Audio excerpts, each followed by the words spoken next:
Hello दोस्तों, सभी को गुड मॉर्निंग। सभी का स्वागत है फिजिक्स की ऑनलाइन क्लास में। हमने इससे जो पीछे वाली थ्योरम पढ़ी थी, पीछे वाली थ्योरम में अपन ने क्या पढ़ा था? हमने पढ़ा था कि नॉर्टन थ्योरम का न्यूमेरिकल भी सॉल्व कर लिया था। आज अपन आते हैं अब मिलर थ्योरम पे। मिलर प्रमेय क्या कहती है? मिलर प्रमेय से ज़्यादा इंपॉर्टेंट तो नहीं है, पर पढ़नी पड़ेगी जब सिलेबस में है तो अपने पास टोटल 5-6 थ्योरम है, तो उसमें लगभग लास्ट ही होगी मिलर प्रमेय। 5-6 थ्योरम अपन पढ़ चुके हैं। तो अपने पास देखो, मिलर थ्योरम्स क्या कहती है? मिलर थ्योरम्स ये कहती है कि यदि अपने पास कोई भी प्रतिबाधा यानी इम्पीडेंस जेड जोड़ रखा है, तो यदि कोई भी अपने पास क्या है, तो 4 टर्मिनल नेटवर्क है। क्या है अपने पास? 4 टर्मिनल नेटवर्क है। 4 टर्मिनल नेटवर्क में क्या जोड़ रखा है अपन ने? यानी ये फोर, दो ये और दो ये, तो ये क्या हो गया? चतुर्थ टर्मिनल। ध्यान रखना कि थेवेनिन और जो नॉर्टन थी वो किसके लिए बात कर रहा था? 2 टर्मिनल के लिए। ये कार बात कर रहा है 4 टर्मिनल के लिए। यदि कोई चतुर्थ टर्मिनल जाल में अपने पास क्या है, प्रतिबाधा जुड़ी हुई है यानी जेड जुड़ा हुआ है, तो उसकी जो निवेशी प्रतिबाधा होगी वो तो ये होगी, और निर्गत प्रतिबाधा होगी वो ये होगी। यानी अपन कह सकते हैं कि जो इनपुट इम्पीडेंस होगा वो तो ये वाला होगा, और जो आउटपुट इम्पीडेंस होगा वो क्या होगा? ये वाला होगा। तो ये वाली चीज ही अपन को क्या करनी है? प्रूफ करनी है। तो मिलर थ्योरम्स कहती भी यही है कि जब किसी चतुर्थ टर्मिनल जाल में प्रतिबाधा जुड़ी हुई हो, तो उसका जो निवेशी प्रतिबाधा होगी जेड आई, जेड अपॉन 1 - ए, और जेड नॉट होगा ए जेड अपॉन में जेड-1। तो ये वाली चीज अपन को क्या करनी है? प्रूफ करनी है। तो उसके लिए प्रूफ भी करेंगे अपन। तो सबसे पहले तो बात पता होनी चाहिए कि प्रतिबाधा किसे कहते हो। तो प्रतिबाधा अपन जानते हैं कि प्रतिबाधा क्या होता है? Z is equal to V by I होता है। यानी इंपीडेंस किसके इक्वल होता है? Z is equal to V by I. यदि निवेशी के लिए बात करें तो क्या होगा?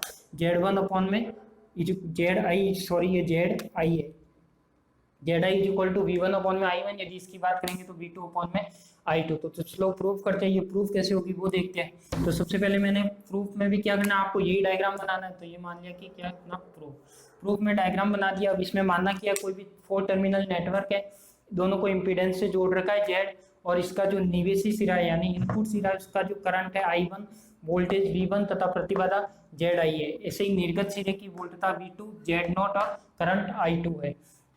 अब यदि बात करते हैं अपन को निकालना क्या है, यदि निवेशी सिरे की बात करें, तो निवेशी सिरे की बात करें तो सबसे पहले फर्स्ट पॉइंट मान लो, फर्स्ट पॉइंट लगा के लिख लो। तो यदि यहाँ पे निवेशी सिरे की बात करते हो तो इसमें करंट एक बार तो क्या माननी है? V1 से V2 की ओर। तो यदि मैं ओम के नियम से लिखूं यहाँ पे,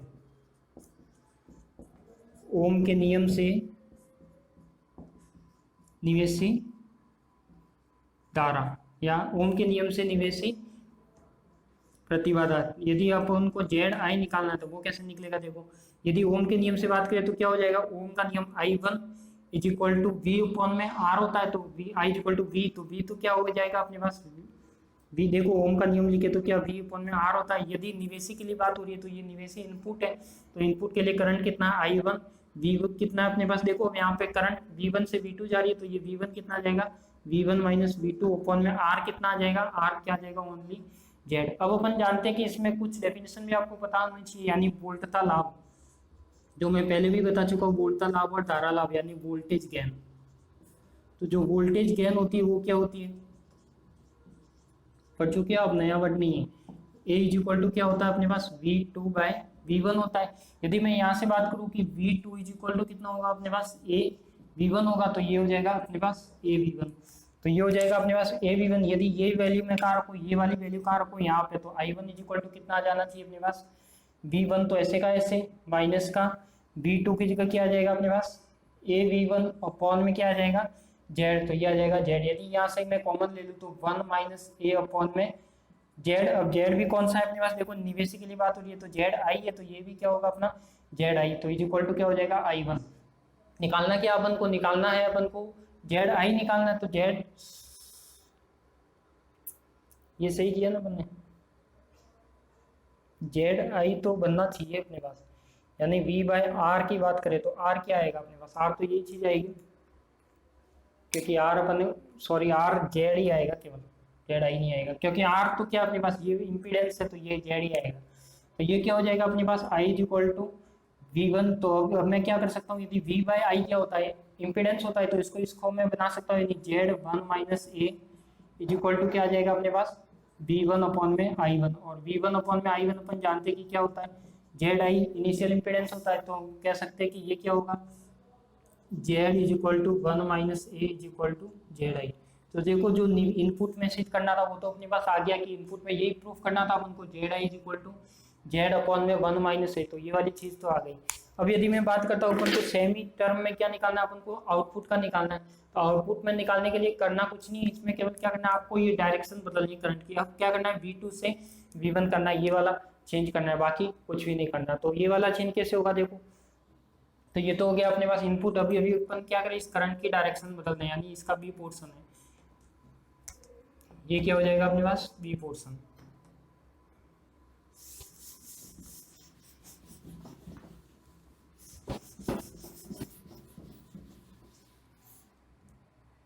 तो ये हो जाएगा अपने पास I equal to V by R. तो क्या क्या हो जाएगा अपने पास, देखो यहाँ पे अब करंट की डायरेक्शन मैंने कर दी V2 से V1, तो आई देखो अब कौन सी बात हो रही है अपने पास, निर्गत की बात हो रही है, यानी निर्गत प्रतिबाधा। तो ओम के नियम से निर्गत प्रतिबाधा की बात करें तो देखो निर्गत में I2 आना चाहिए करंट, ये V क्या आना चाहिए अपने पास V2 माइनस का V1 अपॉन में क्या आना चाहिए R क्या है Z। तो यहाँ पे देखो V2 माइनस V1, अब अपन जानते हैं कि वोल्टता लाभ यानी ये क्या होता है, वोल्टता लाभ जानते हैं A इज इक्वल टू क्या होता है V2 बाय V1। यदि V1 की मैं वैल्यू रखूँ तो क्या आ जाएगा V2 बाय A आ जाएगा, यही वैल्यू मैं कहाँ रखूँ इस इक्वेशन में, यानी V1 का मान यहाँ पे रख सकता हूँ। तो ये क्या आ जाएगा अपने पास I2 is equal to V2 minus V1 की वैल्यू V2 अपॉन में, तो V2 अपॉन में A साथ में क्या आ जाएगा Z। तो I2 इज इक्वल टू क्या आ जाएगा अपने पास, I2 इज इक्वल टू आ जाएगा, यदि मैं V2 कॉमन लेता हूँ तो 1 माइनस 1 अपॉन A अपॉन में Z आ जाएगा। I2 इज इक्वल टू क्या आ जाएगा अपने पास V2, देखो ये V2 अपॉन में क्या है Z, और इसको मैं लिख सकता हूँ, या फिर आप क्या करो इसको Z नॉट के फॉर्म में बना दो, यानी Z नॉट क्या होगा, यानी I2 को इधर ले जाओ, तो Z minus 1 upon A V2 upon में I2, और अपन जानते हैं कि V2 अपॉन में I2 क्या होगा, आउटपुट इम्पीडेंस, यानी जो अपने पास होगा जेड नॉट। तो जेड नॉट का क्या हो जाएगा अपने पास, इसको तो लिख सकेंगे जेड नॉट, तो ये हो जाएगा जेड ए, ये ए ऊपर आ जाएगा एलसीएम से, और ए माइनस का 1 is equal to Z nought. तो ये क्या हो जाएगी अपनी दोनों फॉर्मूले प्रूव हो जाएंगे, यानी अपने पास एक तो हो जाएगा निवेशी सिरे और दूसरा हो जाएगा अपने पास निर्गत, तो दोनों क्या हो जाएंगे अपने पास प्रूफ हो जाएंगे। तो यही अपनी क्या थी जो मिलर थ्योरम्स थी, वो क्या कहती है अपने पास कि कोई भी 4 टर्मिनल नेटवर्क में यदि इम्पीडेंस जोड़ रखा है तो जो इनपुट इम्पीडेंस का मान होगा वो ये होगा, आउटपुट इम्पीडेंस का मान होगा वो ये होगा। करना कुछ नहीं, इसमें 2 पॉइंट लेने हैं आपको। तो 2 पॉइंट लेने के लिए पहले क्या ले लिया, करंट की डायरेक्शन V1 से V2 ली, तो उसमें ओम का नियम लगा लिया और बोलता एक डेफिनेशन केवल ये ध्यान रखना है कि ये कंफ्यूज होता है कई बार, ये जो गैन की बात करते तो गैन में हमेशा आउटपुट अपॉन में इनपुट आता है, तो ये क्या होगा V2 अपॉन में V1 आएगा। तो ऐसे ही क्या हो जाएगा अपने पास ZA, यहाँ पर ने कुछ मिस्टेक की है क्या वोल्टेज में, वोल्टेज गैन में, यानी क्या आना चाहिए AZ अपॉन में Z माइनस 1 आना चाहिए, या A माइनस 1 आना चाहिए, और ये A माइनस 1 है, Z माइनस 1 नहीं है। तो ये क्या जो किया वो सही है, तो Z is equal to A minus 1 आना चाहिए। तो यही क्या थी अपनी मिलर्स थ्योरम। तो देखो अपन ने कौन कौन सी थ्योरम्स पढ़ चुके, मैं एक बार आपको नाम रिपीट करा देता हूँ वापस।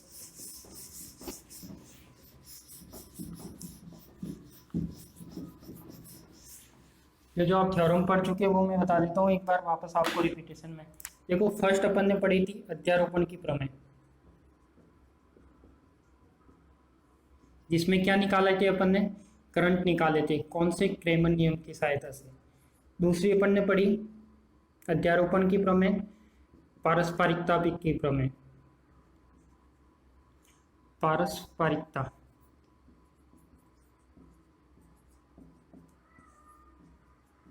तीसरी क्या पढ़ी अपन ने, अधिकतम शक्ति संचरण की प्रमेय, मार्ग चल नहीं रहा। तीसरी पढ़ी अपन ने अधिकतम संचरण प्रमेय, अधिकतम संचरण की प्रमेय यानी कैसे मैक्सिमम पावर ट्रांसफर होता है। फोर्थ क्या पढ़ी अपन ने, थेवेनिन थ्योरम, थेवेनिन प्रमेय। नेक्स्ट क्या पढ़ी अपन ने, थेवेनिन के बाद नॉर्टन प्रमेय,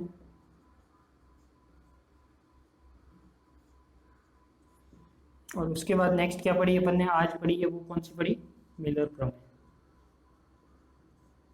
तो ये टोटल कितनी थ्योरम हो गई, टोटल 6 थ्योरम हो गई। तो इसी 6 थ्योरम के साथ आपका ये वाला चैप्टर क्या हो जाता है, कंप्लीट हो जाता है। तो इस चैप्टर में देखो ये मेन 6 थ्योरम है, 100% फिक्स है कि 6 थ्योरम में से या तो इस बेस पे कोई न्यूमेरिकल आओ या फिर हो सकता है कि कोई थ्योरम प्रूव करने के ऊपर आएगा जरूर।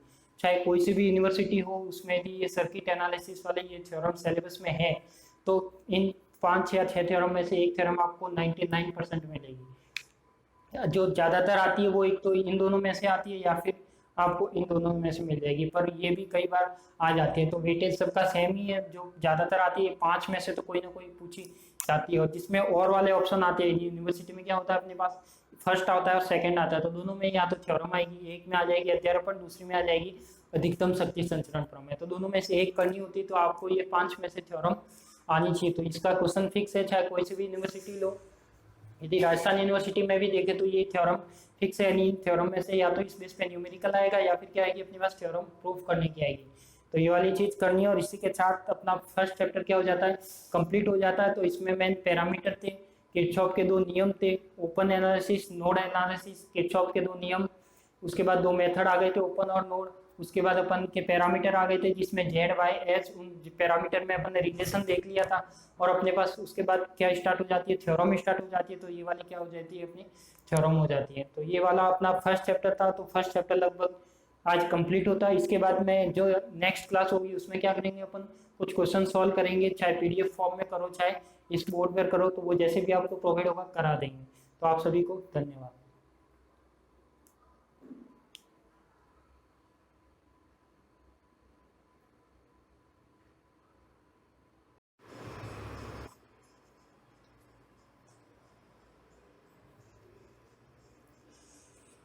हेलो दोस्तों, हमने मिलर प्रमेय पढ़ ली थी। हमने हमने लगभग 5-6 थ्योरम पढ़ ली थी। उसके बाद हमने हमारे पास एक छोटी सी थ्योरम आती है जिसे कहते हैं अपन समरण की प्रमेय। तो समरण की प्रमेय, कॉम्पोनेंट्स की प्रमेय कहते हैं, जिसे वैसे ज़्यादा इंपॉर्टेंट नहीं है, सर्किट सॉल्विंग में ज़्यादा हेल्प नहीं करती है, पर जो अपने सिलेबस में है, टॉपिक दे रखा है, तो अपन को देख लेंगे एक बार।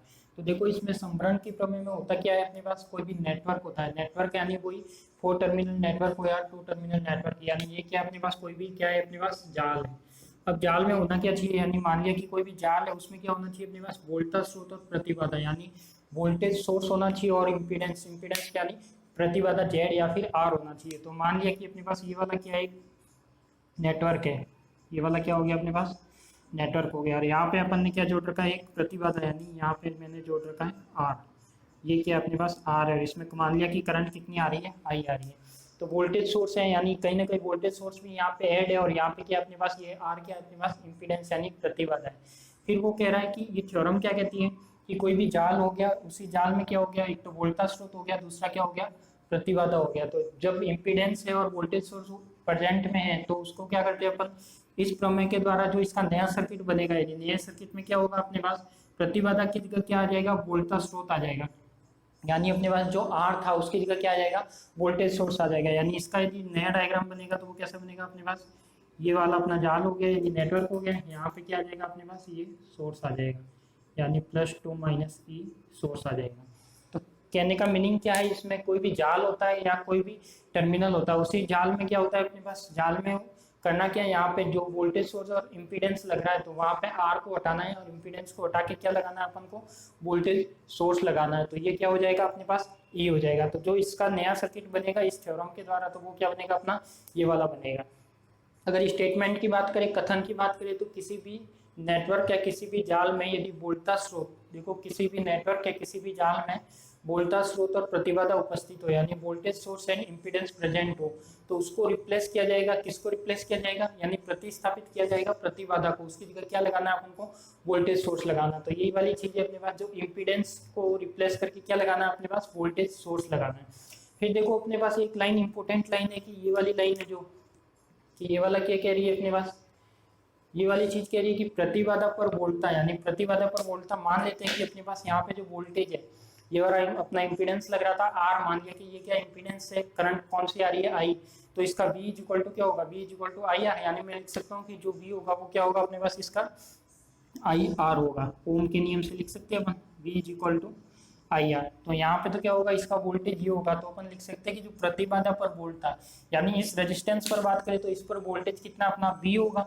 यदि इस वी, ये भी किसके इक्वल होगा, जो अपन ने इस थ्योरम के द्वारा इम्पीडेंस को हटाकर यहाँ पे क्या लगाया है, ई के बराबर। यानी कह सकता हूँ कि यहाँ क्या अपना ई है, तो यानी मैं कह सकता हूँ कि जो ये ई होगा वो किसके बराबर होगा, आई आर के। तो ये वाली लाइन क्या कह रही है अपने पास कि प्रतिबाधा पर वोल्टता इज इक्वल टू वोल्टता स्रोत की वोल्टता, तो ये क्या हो जाएगी अपने पास, E is equal to I R हो जाएगी। तो एक छोटी सी थ्योरम है, केवल आपका वैसे इसका नोट्स में एक डेफिनेशन लिखी हुई है, स्टेटमेंट इसका मिल जाएगा। आपको करना क्या है, केवल समरण की प्रमेय में इसका कथन लिखना है। कथन में क्या लिखना है, किसी भी नेटवर्क या किसी भी जाल में यदि वोल्टा स्रोत और प्रतिबाधा उपस्थित है, तो वोल्टा स्रोत और प्रतिबाधा उपस्थित है तो अपन देखते हैं कि प्रतिबाधा को रिप्लेस करके क्या करना है अपन को, वोल्टेज सोर्स, यानी प्रतिबाधा को प्रतिस्थापित कर क्या करते हैं हम, वोल्टा स्रोत को ऐड करते हैं। तो ये हो जाएगा, अपन ने रिप्लेस कर दिया किससे, वोल्टा स्रोत से। तो ये रिप्लेस करने के बाद हो गया वोल्टा स्रोत। फिर अपन कह सकते हैं कि यही इसमें जो प्रतिबाधा पर यानी इस पर जो वोल्टेज था, वही वोल्टेज कहाँ पर होगा अपना, ई पे होगा। तो ये वाली चीज क्या, जहाँ पर ई है वही क्या होगा, इसका वोल्टेज होना चाहिए। तो यानी सर्किट डायग्राम में कुछ भी चीज नहीं आएगा, जहाँ पर वोल्टेज ये मान लिया कि यहाँ पे 5 वोल्ट है तो यहाँ पर भी क्या रहेगा अपना 5 वोल्ट ही रहेगा, ना कि कोई चेंज होगा। तो यही अपनी क्या है, समरण प्रमेय। तो एक छोटी सी थ्योरम है, आप इसका स्टेटमेंट लिख सकते हो आराम से और डायग्राम बना सकते हो। बाकी अपन ने पास जो सब थ्योरम है वो लगभग कंप्लीट हो जाती है अपने पास। तो लगभग ऑलमोस्ट सभी थ्योरम जो आपके सिलेबस में था वो कंप्लीट हो जाता है। अब इसके बाद तो अपने पास इस चैप्टर में तो कुछ बचता नहीं है। फिर अपन जब भी नई, ये यूनिट फर्स्ट था यानी सर्किट एनालिसिस का जो चैप्टर था आपका, जो यूनिट अगर राजस्थान यूनिवर्सिटी के अकॉर्डिंग देखें तो यूनिट फर्स्ट की बात करें तो यूनिट फर्स्ट में आपके पास 2 चैप्टर है।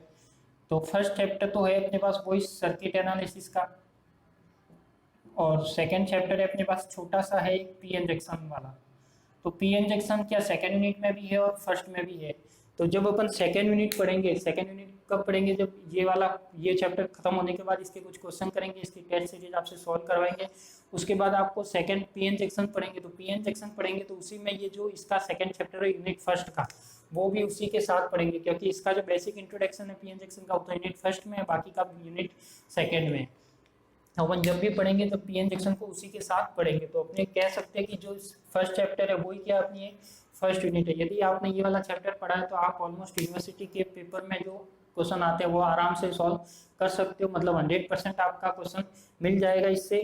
तो इसमें अपने पास जो भी क्वेश्चन आते हैं वो आपको क्वेश्चन मिल जाएंगे, तो इसमें कोई प्रॉब्लम वाली बात है नहीं। तो ये चैप्टर अपना क्या हो गया, लगभग पूरा हो गया है, इसमें कुछ भी बचा नहीं, एक भी टॉपिक अपन ने नहीं छोड़ा है, कंप्लीट सिलेबस को कवर करते हुए हर टॉपिक को देखा है। तो अपने पास 5-6 थ्योरम होगी। थ्योरम पर आपको ध्यान रखना कि नॉर्टन, थेवेनिन और अध्यारोपण सिद्धांत, अध्यारोपण की प्रमेय, ये कुछ प्रमेय इंपॉर्टेंट है जिसके बेस पे क्या है न्यूमेरिकल भी बनते हैं। तो एक क्लास अपन न्यूमेरिकल के भी लेंगे, तो देखते हैं। तो इसलिए आप स्क्रीनशॉट लेना चाहो तो ले लो।